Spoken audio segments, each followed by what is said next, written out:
Samantala, pinaiimbestigahan na ni Remulla sa NBI ang mga nasa likod ng kumalat sa social media na isinugod siya sa ospital at may malalang karamdaman. There's really an orchestrated campaign.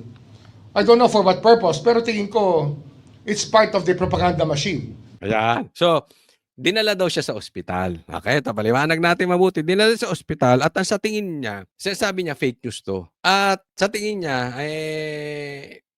tinatrabaho siya. Propaganda, tinatrabaho niya. Tinatrabaho siya kung bakit nachichismis siya ng ganon. Yan yung sinasabi ko na dapat nagpapakalalaki si Ombudsman. Hindi siya dapat balat sibuyas. Bilang nasa executive department ka, kayo po ay empleyado ng gobyerno, nandiyan na po kayo. Dapat tinitingnan mo, ano ba yung pagkakamali ko?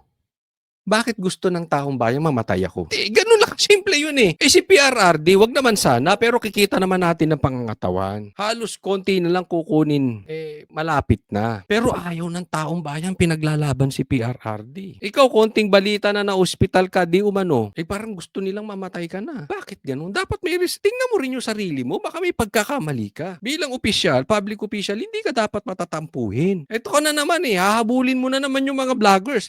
Ito hindi ko pinagtatanggol yung vloggers dahil kasama ko doon. Hindi po ako nagpakalat niyan. Sa katunayan, hindi ko sinakyan yan. Bakit? Kasi alam ko na yung gawain sa kabilang kampo, sa kabilang parlor. Yung mga trolls, magpapalabas sila ng fake news. Tapos pag pinick up ng DDS, sasabihin, fake news. Mag-iingat po tayo. Hindi ko po sinasabi na fake news na na-hospital siya. Okay? Pero maingat na ako sa ganyan. Kasi gagawa sila talaga para ma-divert doon sa mga mastermind na nasa Congress, na nasa executive, yung ghost projects na kukuha po natin. So hindi ako palasakay ng palasakay, hindi ko sinakyan yan. Ang sinabi ko lang dyan, kasalanan mo, boying. Bakit? Kasi replay na po yan. Naaalala mo? Dati, itinatanggi mo na ospital ka at na-operahan. Pero halatang halata, bigla kang nawala. Ikaw si Mr. Preskon. Preskon ka ng preskon ka ng preskon ng preskon. Biglang yung si Utoy, yung spokesperson mo na si Utoy, ang nagsasalita. Dinahalata ng taong bayan. Nagduda sila ngayon. Itinanggi. Tapos sa bandang uli, tinanggap din.